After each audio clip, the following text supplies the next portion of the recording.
गुजरात में 500 से 700 साल पुरानी दरगाहों को वहां की सरकार ने ताश के पत्तों की तरह जमींदोज कर दिया है। ये अवैध दरगाहें और मस्जिदें थीं। सोमनाथ मंदिर के आसपास कई सालों से मौजूद दरगाहें और दूसरे ढांचे भी थे, जिसे वक्फ की संपत्ति भी बताया जा रहा था। गुजरात के ही श्री द्वारिका में स्थित भगवान श्री कृष्ण से जुड़े द्वीप बेट द्वारिका में भी ऐसी ही अनगिनत दरगाहों के होने को लेकर वक्फ प्रॉपर्टी बता दिया गया था पूरे द्वीप को, जिसे 2 साल पहले ही सरकार ने ध्वस्त कर दिया था। वहां जितनी भी दरगाहें थी उनके नीचे किसी तरह का कंकाल नहीं मिला। हर जगह लगभग यही कहानी है। इस्लाम में मस्जिदों का जिक्र नहीं है और दरगाहों को भी हराम माना गया है। दरगाहों की पूजा को असल में मूर्ति पूजा का ही एक रूप कहा गया है।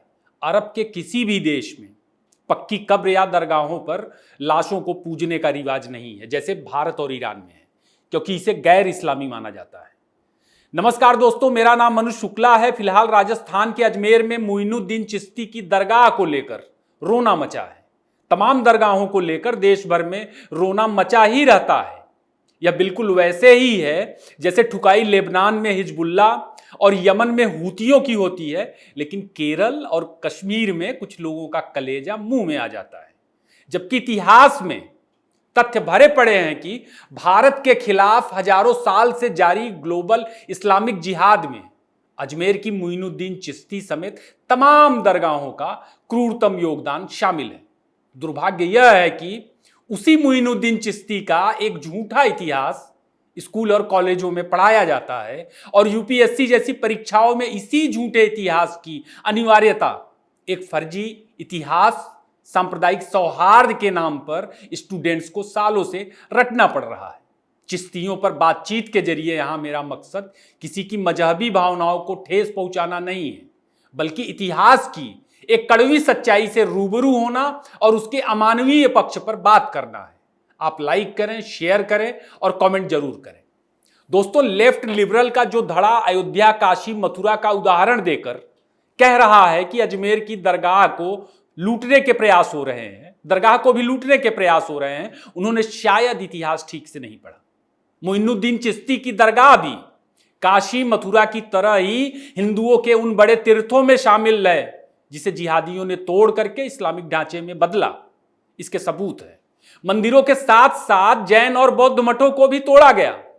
इस्लामिक उपनिवेश के लिए लाभार्थी सिंडिकेट ने अजमेर में चिश्तियों का असल इतिहास हमेशा छिपाए रखा, जबकि अजमेर भी मक्का, मदीना, खैबर, फिलिस्तीन, जॉर्डन, सीरिया, सूडान, इजिप्ट या लेबनान जैसे तमाम देशों में इस्लाम के नाम पर चले क्रूरतम अभियानों का ही हिस्सा है, एक कड़ी है। अजमेर में चिश्तियों के इतिहास के साथ ही आज बहुत सारी जानकारियां मिलेंगी, जो आज के अंक का अनटोल्ड साइड भी आप इसे कह सकते हैं। दोस्तों, एम.ए. खान की एक चर्चित किताब आई थी साल 2009 में। किताब का नाम था Islamic jihad, a legacy of forced conversion, imperialism and slavery. मैंने इसे गूगल बुक से पढ़ा है, आप भी वहां इसे पा सकते हैं। इसी किताब में इस्लाम और सूफियों की तमाम कड़वी सच्चाइयों को, जो अजमेर के इतिहास का एक शर्मनाक और काला धब्बा है, तथ्यों, सबूतों और ऐतिहासिक दस्तावेजों के साथ उसका विवरण मिलता है। किताब में एम.ए. खान ने प्रोफेसर के.ए. निजामी के हवाले से सूफी नेता गजाली के जिहाद के बारे में बताया है कि वह जिहाद को लेकर क्या सोचता था। उसे लेकर खान ने लिखा, काफिरों यानी गैर मुस्लिमों के खिलाफ जिहाद इस्लामी धार्मिक युद्ध है। गजाली ने लिखा था कि उनके अनुयायियों को कम से कम साल में एक बार जिहाद जरूर करना चाहिए। गैर मुसलमानों के किलों को गिराना चाहिए, उनकी गर्दनें काटनी चाहिए, उन्हें डुबाना चाहिए और उनकी पवित्र किताबों को जला देना चाहिए। जिहादियों को जो भी लूटपाट करनी हो गैर मुस्लिमों से वे कर सकते हैं। गजाली का पूरा नाम अबू हामिद मोहम्मद इब्न मोहम्मद अल गजाली था। वह ईरान में पैदा हुआ था और ऐसा माना जाता है कि पैगंबर मोहम्मद साहब के बाद मुस्लिम समूह को सबसे ज्यादा आकर्षित करने वाला दूसरा बड़ा शख्स था। सेंट्रल एशिया और पश्चिम एशिया के इस्लामीकरण में तलवारों के साथ सूफियों के विचारों और हथकंडों का बहुत बड़ा योगदान रहा। सूफीवाद को अरबी इस्लाम का ज्यादा विभत्स ईरानी संस्करण भी आप कह सकते हैं, जो जिहाद को दार्शनिक ताकत प्रदान करता है। मोइनुद्दीन चिश्ती का भी जन्म ईरान के सिस्तान में हुआ। उसने सूफी परंपरा में चिश्ती की एक ब्रांच शुरू की। इसमें नाच गाने, गीत संगीत और लोकल कल्चर को अपना लेने की गैर इस्लामिक परंपराओं के साथ आध्यात्मिक और दार्शनिक पुट दिया गया, ताकि भारतीय उपमहाद्वीप में अरब से बाहर के क्षेत्रों में इस्लाम के प्रसार में और तेजी लाई जा सके और सूफीवाद के मानवीय चेहरे से इस्लाम की क्रूरता को ढांपा जा सके। मोइनुद्दीन चिश्ती भारत में सुल्तान मोहम्मद गौरी के पक्ष में हिंदू सम्राट पृथ्वीराज चौहान के खिलाफ जिहाद लड़ने आया था। चिश्ती ने 1192 में पृथ्वीराज चौहान की पराजय का श्रेय स्वयं को दिया। उसने कहा था, हमने पिथौरा को पकड़ लिया है और उसे इस्लाम की सेना के हवाले कर दिया। पिथौरा यानी पृथ्वीराज चौहान। बताने की जरूरत नहीं कि तमाम ऐतिहासिक दस्तावेजों से यह पुष्ट हो चुका है कि पृथ्वीराज ने गोरी के तमाम अभियानों को पहले ही युद्ध के मैदान में अपने पुरुषार्थ से धूल चटा दिया था। चौहान ने शर्मनाक तरीके से गोरी को हराया था और शत्रु पर दया करते हुए उसे जीने के लिए छोड़ दिया था। गोरी को जिंदा छोड़ना भारतीय इतिहास का एक सबसे बड़ा टर्निंग पॉइंट नजर आता है। खान ने भी अपनी किताब में बताया कि 1191 में गोरी की विफलता के बाद इस्लामिक जिहाद का परचम लेकर चिश्ती भारत पहुंचा था। चिश्ती समेत तमाम सूफियों की मेंटालिटी शांति नहीं थी। वह चाहे मोइनुद्दीन चिश्ती रहा हो, निजामुद्दीन औलिया हो या फिर शेख शाह जलाल, सब के सब भारत में काफिरों के खिलाफ जिहाद और हिंदुओं का नरसंहार करने ही आए थे। निजामुद्दीन औलिया ने ही काफिरों के खिलाफ अलाउद्दीन खिलजी को जिहादी अभियानों के लिए उकसाया था और जिहादी अभियानों की कामयाबी के बाद पुरस्कार और सम्मान हासिल करता था। जिहादी अभियानों में दोस्तों लाखों लाख हिंदू महिला पुरुषों के साथ क्या हुआ, हम में आप में से किसी को भी इसका सबूत खोजने की जरूरत नहीं है। कल का इतिहास खुली आंखों दुनिया भर में हमारे वर्तमान की तरह आज दिख रहा है। खान अपनी पुस्तक में लिखते हैं, मोइनुद्दीन चिश्ती अजमेर के पास अना सागर झील के नजदीक पहुंचा था। उसने वहां कई मंदिरों को देखा और सौगंध ली कि वह अल्लाह और पैगंबर की मदद से इन्हें जमींदोज कर देगा। मोइनुद्दीन चिश्ती के वहां डेरा जमाने के बाद उसके जिहादी चेले हर दिन एक गाय लाते थे और उसे वहां एक प्रमुख मंदिर के पास मारते थे, जहां स्थानीय राजा और हिंदू पूजा किया करते थे। इसके बाद वे गाय के मांस से कबाब बनाते थे और उसे खाते थे, ताकि स्थानीय हिंदुओं के प्रति तिरस्कार और घृणा का प्रदर्शन कर सके। अन्ना सागर झील को पृथ्वीराज चौहान के पुरखों ने बनाया था। मोइनुद्दीन चिश्ती ने गोरी द्वारा पृथ्वीराज चौहान के खिलाफ लड़े गए युद्ध में एक निर्णायक भूमिका निभाई थी। उसने लोगों को भड़काया, जिहादी चेलों के जरिए आतंकी गतिविधियों को अंजाम देकर लोगों को विवश किया, अराजकता फैलाकर समाज का बंटवारा किया, जादू टोना जैसे तिकड़मों का भी इस्तेमाल कर भोले भाले लोगों को बरगला कर कन्वर्ट किया। मोइनुद्दीन चिश्ती के जादुई व्यक्तित्व से जुड़ा ऐसा ही क्षेपक इतिहास की किताबों में भी पढ़ाया जाता है कि उसने यानी मोइनुद्दीन चिश्ती ने हिंदुओं की पवित्र झील को मंत्र शक्ति वगैरह से सुखा दिया था।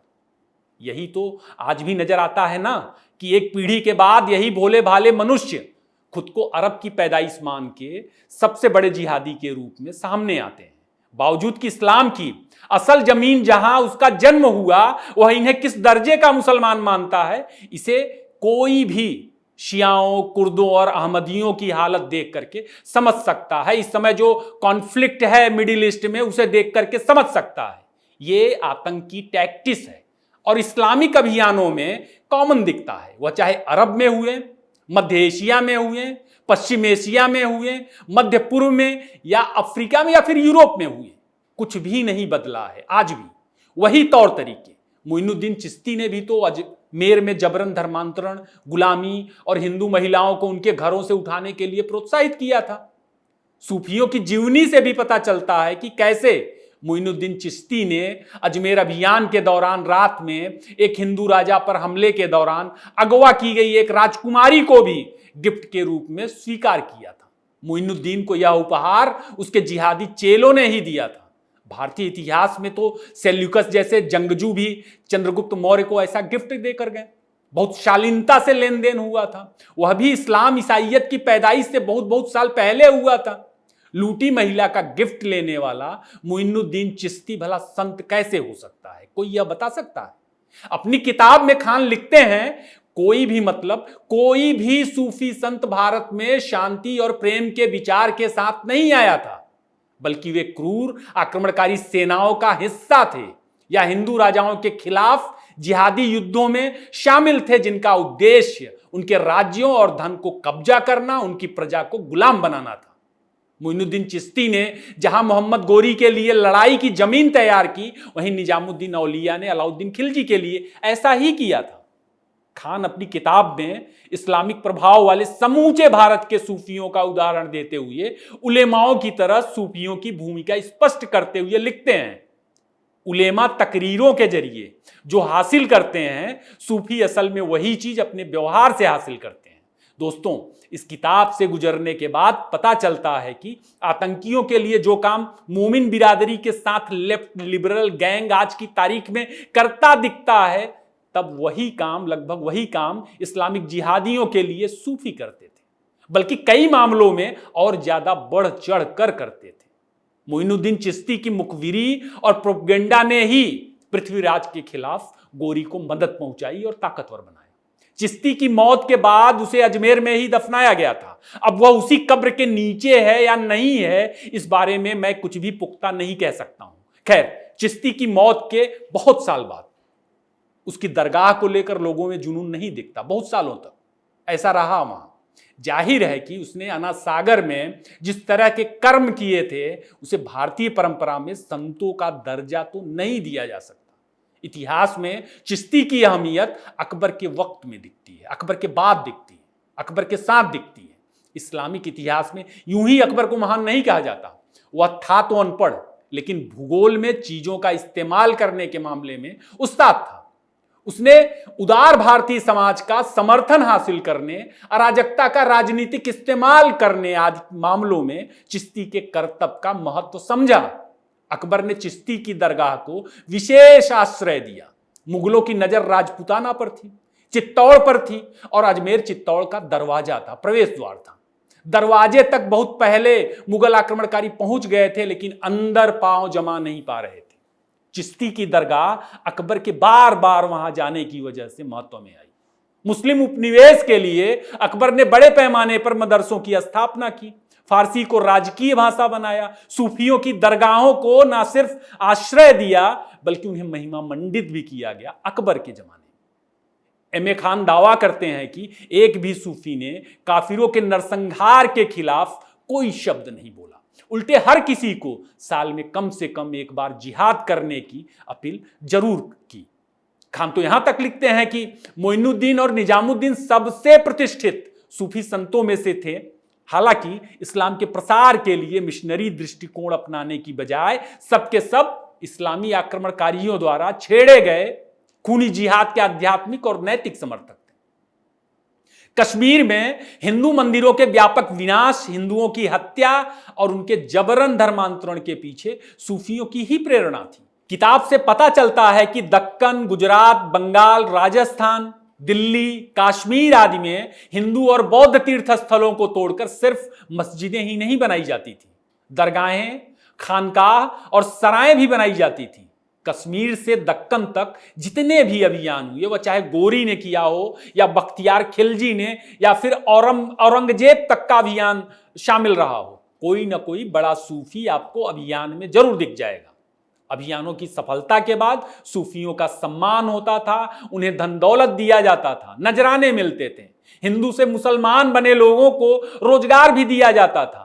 मुस्लिम आक्रमणकारियों से वित्त पोषित इन्हीं सरायों में मुस्लिम सैनिक रोज 1000-2000 की संख्या में हिंदुओं को लाते थे, जहां उनका धर्मांतरण किया जाता था। जबरदस्ती धर्मांतरण के भी सबूत हैं। यह उस भारत में हो रहा था जहां खान अपनी किताब में वेनसांग और फाहियान को कोट करते हुए लिखते हैं कि भारत में नरसंहारों का कल्चर नहीं था। यहां शांति, समृद्धि के साथ उच्च मूल्य वाली संस्कृति थी। राज्यों के मध्य अमानवीय, शत्रुतापूर्ण आचरण नहीं था, मानवता थी। हिंदू और बौद्ध सौहार्द से रहते थे, सबको आजादी थी।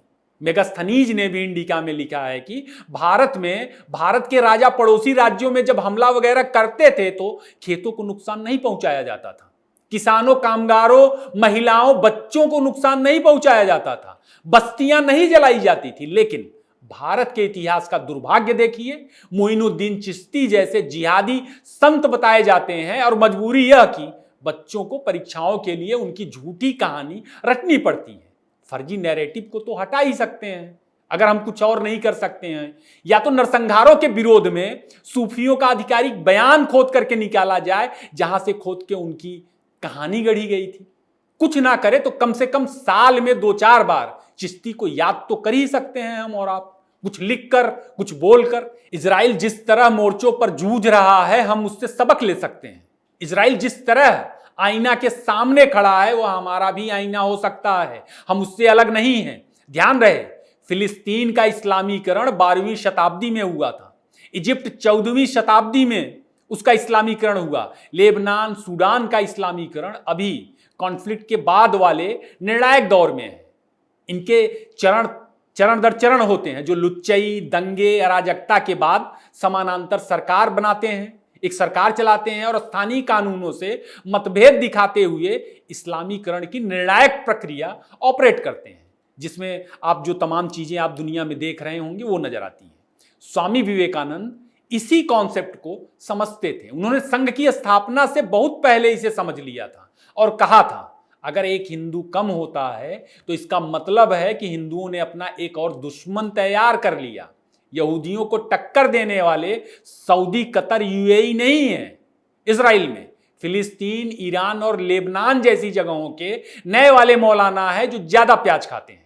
आज के लिए बस इतना ही। एपिसोड कैसा लगा कमेंट करके जरूर बताएं, लाइक करें, शेयर करें। इतना समय देने के लिए आपका बहुत बहुत धन्यवाद।